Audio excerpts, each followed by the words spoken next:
কাম সারাই দিয়েছে। পিঙ্ক কালারের বাসের ভিতরে ড্রাইভার আর হেল্পার বাথরুম করে দিছে তারেক কাকুর শাশুড়ি আর শালি। দেখতে থাকুন আর দেশবাসীকে একটু দেখার সুযোগ করে দেন। ফার্স্টের দিনে আপনারা মিডিয়াতে ঢুকলেই দেখতে পাবেন বলাকা ফার্স্টের দিনে একটা দুর্ঘটনা ঘটাইছে।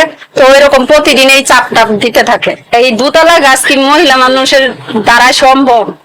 আমার দ্বারা সম্ভব না, আমি পারতেছি না। আমার শরীরটার সাথে আমার এই বাসটা যায় না। আমার জন্য আর একটু ছোট বাস ইজি, যেমন একটু ভালো হইলে ভালো হইতো।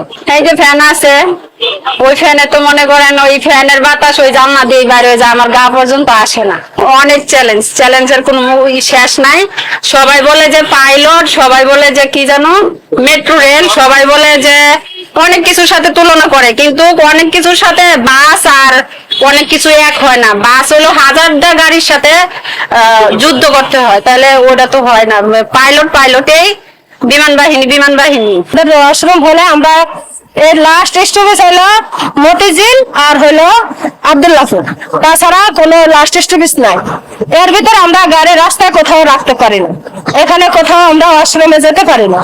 ওই কষ্ট করে হইলে মতিঝিল, নাইলে যেতে হবে আব্দুল্লাহপুর। বিষয়টা খুবই দুঃখজনক। ট্রেনের ভিতরে বাথরুম থাকলেও বাসের ভিতরে কেন তারেক রহমান সাহেব পুরনো বাস যেটা রং করে জন্য উপহার দিল সেটাতে কেন বাথরুম ফিটিং করা হলো না? এটার জন্য আমরা তীব্র নিন্দা জানাই।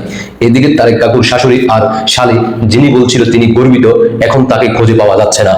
মাননীয় প্রধানমন্ত্রী শেখ হাসিনা নারীদেরকে পাইলট হিসেবে উজ্জীবিত করলেও আর তারেক রহমান ভাই তিনি করলেন নারীদেরকে বাস চালক হিসেবে।